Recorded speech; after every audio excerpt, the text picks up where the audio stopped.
구독자 여러분 안녕하세요. 제이드입니다. 안녕하세요, 히타입니다. 오늘은 재밌는 분을 모셨습니다. 셀럽이시죠? 네. 투자계의 셀럽이신데 이제 그로스 파인더 분을 모셨습니다. 되게 유명한 블로거시고요. 23,000명의 이제 구독자분들이 계시는 그로스 파인더의 주식 이야기인가요? 네, 맞습니다. 네, 주인장이시고 저와는 업계에서 인연이 있던 네. 사이고 제 바로 밑에 있던 친구의 친구인. 친구인 네. 뭐 그런 인연으로 저희가 알고 지낸 지는 뭐 벌써 한 10년쯤 됐을까요? 그렇죠. 네. 되게 오래되셨네요. 네. 한 8년 정도 8년, 됐습니다. 8년 9년 뭐 이렇게 네. 된 것 같고 네, 안녕하십니까. 저는 크로스파인더의 주식 이야기라는 블로그를 운영하는 장현호라고 하고요. 사실 제가 지금 휴재 중이에요. 그래서 네, 블로거라고 얘기하기 좀 애매하지만 한 달 동안 지금 얘기 못한 게 많기 때문에 저희TV에서 최대한 많은 이야기를 풀어서 놓고 가보도록 하겠습니다. 잘 들어주세요. 급한님, 저도 블로그를 읽은 지도 꽤 됐고 사실 유튜브도 제가 라이브는 사실 그 딱딱 뭐 시간 맞춰서 보진 못하지만 제가 또 즉흥적으로 합니다. 네. 네.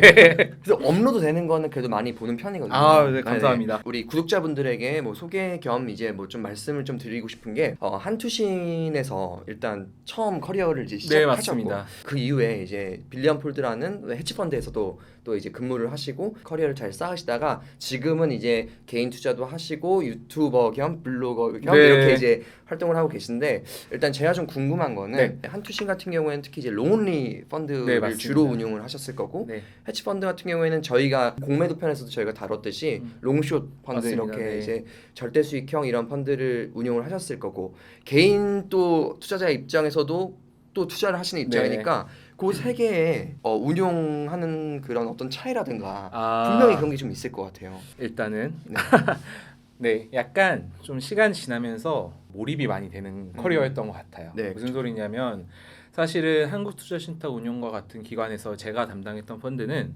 보험사, 우정사업본부 이런 기관 자금을 이제 중심으로 다뤘고 사실은 제 성과에 따라서 뭐 제 인센티브가 결정된다거나 그런 구조는 아니었던 것 같아요. 근데 한 4년 정도 일을 하다 보니까 갑자기 이제 현타가 오는 거예요. 이렇게 해가지고 뭐 펀드 사이즈가 뭐 100억에서 뭐 3천억까지 커지고 막 이런 경험이 있었었는데 나는 가난한 거예요. 이제 펀드 매니저는 회사의 내규상 이 개인 투자가 이제 안 되는 경우가 많기 때문에 또 한투는 해외 주식도 못 하겠어요. 그러다 보니까 내가 계속 가난해지고 있고 내 친구들 중에 애널리스트 하는 친구들은 회사에서 막 증권사에서 막 연봉 많이 주고 연봉도 나보다 높은데 심지어 걔네들은 주식도 했어 그때는. 나보다 이렇게 쭉쭉 치고 가는 모습이 불안한 거예요. 또 그때 또 제가 그 너무나 사랑했던 여자친구가 있었는데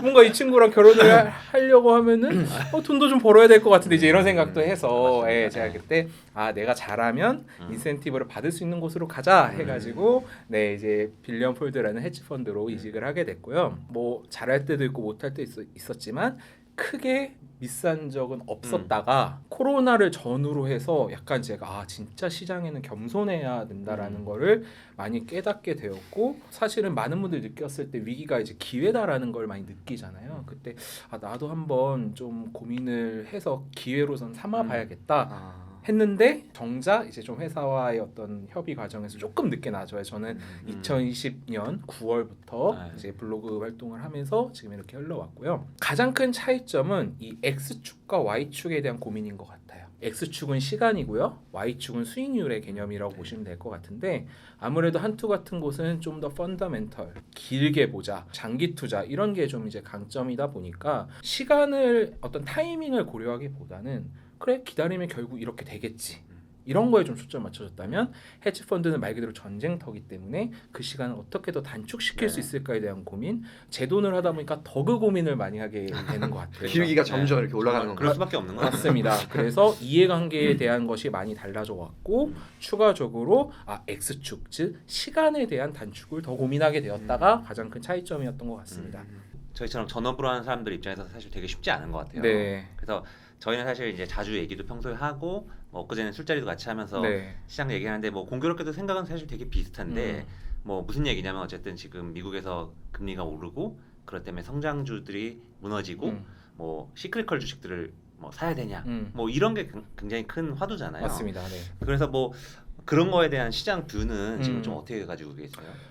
저는 시클리컬 투자를 뭐 싫어하진 않아요. 그렇지만 시클리컬 투자가 어렵다고 생각을 해요. 근데 왜 어려운가 우리가 생각을 해보자. 왜 어렵냐면 주가가 빠졌을 때 굉장히 어떻게 대응해야 할지가 너무 어려워요. 특히 초보자분들 입장에서는 예를 들면 뭐 롯데케미칼 금호석유가 빠져요. 왜 빠지는지도 모르겠고 이익 잘 나온다는데 왜 빠진지도 모르겠고 어떤 산업을 투자하실 때 저는 이왕이면 초보자일수록 확정된 미래에 투자하셔라라는 말씀을 드려요. 근데 확정된 게 뭐야라고 이제 말씀을 이제 하실 수 있잖아요. 그래서 제가 작년부터 계속 말씀드렸던 건 예를 들어서 초보자분이 은행주를 사세요. 어디서 듣고 근데 미국 10년물이 막 빠진다고 막 기사가 나와요. 은행주가 빠져. 그러면 손이 막 이렇게 부들부들 하는 거예요. 야, 이거 어떻게 해야 되냐. 금리 빠지면 안 된다던데. 근데 지금 은행주 52주 신고가도 가고 있잖아요.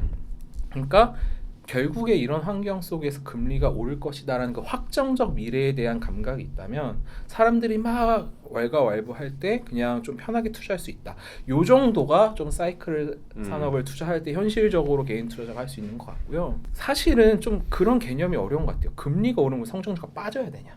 그렇죠. 네, 이게 애매하잖아요. 사실은 우리나라도 냉정하게 보면은 금리를 하느니 올리는 구간에서 성장주 주가가 더 많이 올랐어요. 맞아요. 네. 왜냐 제가 봤을 때는 성장이라는 게 싼 것보다 더 희귀한 것 같아요. 그래서 희귀한 것을 찾아서 거기에 내 돈의 비중을 높일수록 성공할 확률이 높은데 문제는 이 성장에 대해서 사람들 의견이 너무 다 달라요. 막 공격하는 사람 생겨요. 야 그거 성장하지 않아. 블로그에서 좀 있었던 일이잖아요. 그러니까 주가 변동성이 커져. 그러니까 주가가 이렇게 가는 게 아니라 성장을 하긴 하는데 이렇게 출렁출렁하면서 가요. 근데 이 성장에 대한 믿음 있는 사람은 이 출렁임 속에서 비중을 줄였다 늘렸다 줄였다 늘렸다 하면서 물량을 늘려가면서 수익을 많이 내는 거고 그 믿음이 없는 경우는 이제 손실이 나는 거죠. 절대로 초보자일수록 금리나 이런 거에 따라서 성장주 가치주를 이분화한 다음에 이때는 가치주 사야지 이때는 성장주 사야지 하지 마셔라. 마시고 그 시간에 차라리 확정적으로 일어날 성장은 무엇일지에 대한 고민을 하셔라. 에 대한 좀 조언을 드리고 싶어요. 너무 좋은 얘기 같아요. 그러니까 사실 저도 이제 전업을 한 지가 5년 정도 되는데 저는 한 3년 차 정도부터는 시크릿컬 주식은 그래서 아예 안 해요. 막 올라? 넌 올라? 난 나 할 것만 할 거야. 나의 영역이 아니다. 난 이거 맨날 물리니까 안 할래. 약간 이렇게 하거든요. 그래서 저도 그래서 방금 말씀하신 것처럼 급파님처럼 엄청 그 믿음을 주시는 분들이 있잖아요.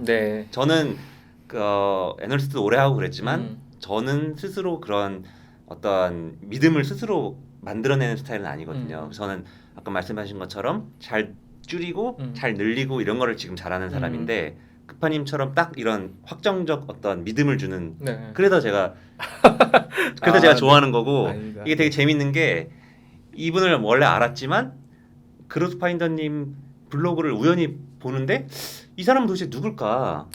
모르셨어요? 진짜 원래? 몰랐어요. 네. 정말로 그냥 네, 지금 맞아요. 뭐 주작이 아니라 정말 이 사람 누굴까? 너무 신기하다. 너무 잘한다. 근데 분명히 우리 업계 사람이었던 것 같다는 냄새는 좀 났죠. 물론 블로그를 보면은. 근데 나중에 야 그로스파인더가 장현호잖아. 그래서 야 이래가지고 이제 저희가 다시 인연이 시작된 거거든요. 그래서 저 친구가 그래. 저는 그래서 개인적으로 너무 작년 하반기 정도부터 저희가 주식 얘기를 많이 했는데 급파님이랑 얘기를 한 다음에 저 개인 수익률은 훨씬 좋아졌어요. 진짜로. 저도 도움 많이 받고 그래서 있습니다. 뭐 맛있는 것도 좀 더 사드리려고 하고 뭐 이렇게 양고기 맛있었습니다. 손이 건조한 것 같으면 모두 하나 좀 보내주고 뭐 네. 이런 식으로 이제 아부를 하는 거죠. 잘하는 사람들한테. 그래서 저희는 이제 저희 채널은 이런 분들을 모셔서 어떤 거를 좋아하시는지 들어보고 히타님이랑 저는 이제 매매를 좀 상대적으로 일반 분들보다는 좀 하시는 잘하는 편이니까 이제 그런 전체적인 조화를 좀 보여드리고 싶은 거거든요 채널에서. 그래서 너무 진작 모시고 싶었는데 뭐 이제서야 이제 모시게 됐고. 감사합니다. 그러면 이제 지금 금리 얘기 잠깐 했었는데 작년에 막 제가 기억나는 종목들이 뭐 SBS 제일 좋게 보셨던 것 중에 SBS, 뭐 위메이드, 넷게임즈 이런 종목들을 제가 같이 매매를 잘하면서 전 수익률이 많이 좋아졌거든요. 근데 절필을 하셔가지고 이제 무슨 생각인지 물론 저희가 이제 메신저로 따로 얘기는 하지만 좀 궁금하더라고요. 이런 종목들이나 이런 섹터들에 네네. 대해서 어떻게 좀 지금 보고 계시는지. 아까 제가 성장이라는 것이 이렇게 성장을 한다라고 가정했을 때 주가는 이렇게 된다고 말씀을 드렸잖아요. 사실은 이제 최근에 뭐 LG전자나 LG이노텍이나 이제 제가 형님한테 따로 말씀했던 뭐 어떤 스몰캡이나 이제 이런 것들 이제 보면은 애플카라는 사실은 방향성 확정적이었던 것 같아요.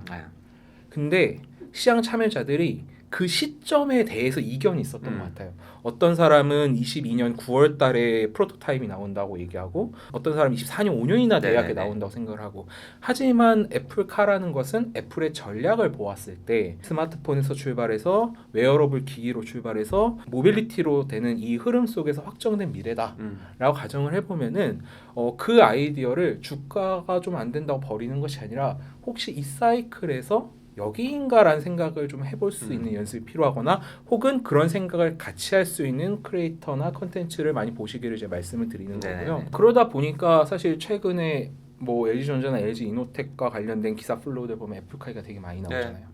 네. 그래서 이제 그런 부분들을 좀 점검을 해보셨으면 좋겠다라고 말씀드리고 그다음 두 번째가 근데 이건 이미 올랐으니까 안 오른 이런 비슷한 아이디어는 무엇이 있을까라고 생각을 해보면은 두 번째는 2차전지 소재와 관련된 것 같아요. 무슨 얘기냐면은 지금 주가는 압도적으로 2차전지 장비가 우세한 상황이에요.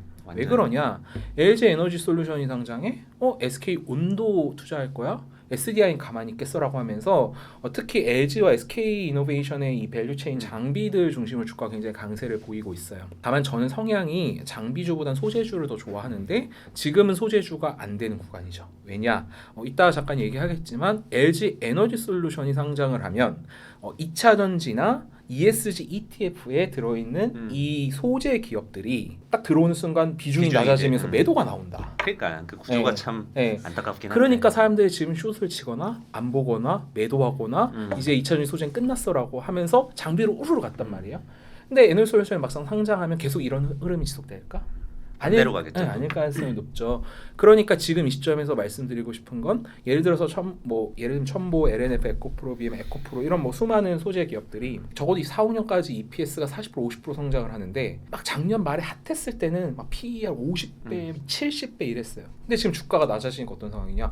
한 30배에서 40배 사이에서 거래되는 회사도 많아졌거든요. 그러면 성장성 대비 프리미엄이 이만큼 껴있던 상태에서 그 프리미엄이 많이 사라진 상태겠죠. 그러면 이제는 성장을 합리적 가격에 살 수 있는 영역대가 된 거 아니야?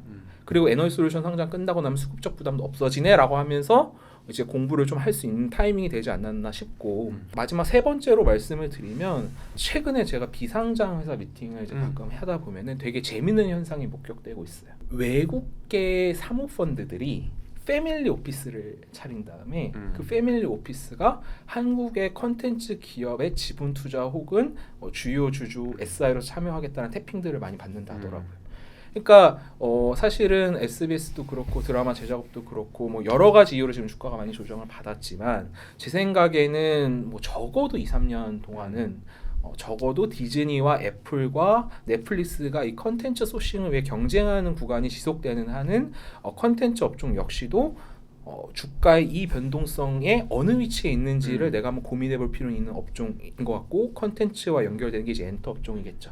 그래서 최근에 제가 보고 있는 어떤 아이디어는 그런 쪽으로 좀 더 포커싱이 돼 있다. 성장하는 것은 확정돼 있지만 그 성장을 합리적 가격에 살 수 있는 쪽은 어디인가에 대한 관심을 좀 더 두고 있다. 이제 이렇게 말씀드릴 수가 있을 것 같아요. 그래서 저도 계속 줍줍 해보려고 계속 찔러보다가 지난주 이번 주에 손절 엄청 했습니다. 저 힘들죠. 맞아요. 힘들더라고요. 엔터 저도 그래서 뭐 저희가 연말에 찍었던 컨텐츠에서도 뭐 제가 SM 모으기 시작했다는데 뭐 할 수 없이 다 손절하게 되더라고요. 뭐 원칙이 제 있으시니까. 원칙이 계속 넘어가니까 하이브도 몇 번 이렇게 찝쩍대다가 다 털리고 지금은 뭐 저도 SM 고생 중이죠. 저도 그래서 뭐 JYP도 애플카 관련된 거는 진짜 최근에 플로어들 보면은 국내 뭐 여러 가지 얘기들이 돌잖아요. 사실. 그래서 보면은 이번에는 진짜 좀 진짜인 것 같아가지고 다시 그리고 LG전자 주가 보시면 지금 200일선 정도에 있어요. 그러면은 지금 200일 중에서 제일 낮은 정도에 산다는 건데 어떻게 보면은 이 자리에서 안 사면 도대체 언제 이 주식을 살 건가.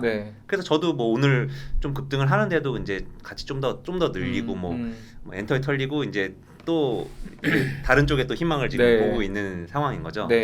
그리고 지금 이번 주는 계속해서 이제 이슈가 되는 거는 LG 에너지 솔루션. 이게 지금 뭐 여러 가지 얘기들이 있잖아요. 이것 때문에 뭐 펀드들이 뭐 팔고 뭐 준비한다 이래가지고 어떻게 보면 시장 코스닥도 그렇고 뭐 전체적인 약세가 있다고 그런 기사들이 많이 있는데 이쪽은 좀 어떻게 보세요? 이 촬영일 기준으로 어제 이제 기관 투자자들의 수요 예측이 있었었는데 뭐 일경 이제 이런 얘기가 나오잖아요. 그러니까 고 일경이 증권사에 들어가 있는 돈이 아니라 신청한 수량을 다 더해봤더니 일경에 대해 이제 이 소리인데 오버행은 무엇이냐라고 이제 물어보신다면 이게 상장하고 난 이후에 주요 지수에 편입이 될 가능성이 있고 지수에 편입될 가능성 때문에 다른 주식을 팔아서 이 주식을 채우는 과정에서 발생하는 오버행이 있죠. 이거는 지금 예단하기는 좀 어려운 것 같아요. 왜냐하면은 너무 주가가 오르면 펀드 매니저들 입장에서는 야 너무 비싸니까 난 그냥 안 갖고 올래. 소위 일종의 숏이 되는 거죠. 안 갖고 가고 오르면은 나 그냥 감수할래 할 수도 있고 그래도 너무 크니까 내가 두려우니까 살래 이런 분들이 있거든요. 그래서 어떤 의사 결정을 하시는지는 1월 27일에 상장한 후에 어떻게 이제 매매 패턴이 발생하는지를 좀 점검해 볼 필요는 있다라고 말씀드릴 수 있을 것 같아요. 그래서 에너지 솔루션이 하도 이제 오버행 얘기가 나오니까 걱정하시는 분들 많으실 텐데 두 개의 고비 중에 하나는 어느 정도 넘겼고 두 번째 고비는 함께 절절 TV와 제가 혹시나 이제 블로그를 다시 재개하게 된다면 제 글이나 이런 것들을 통해서 같이 한번 업데이트하면서 이겨내 보자 이렇게 말씀드릴 수밖에 없을 것 같습니다. 맞아요. 근데 셀트리온 이제 이전 상장하고 맞아요. 이해하셔야 돼요. 왜 안티들을 생성시킬 수 있는 너무 환희의 차지가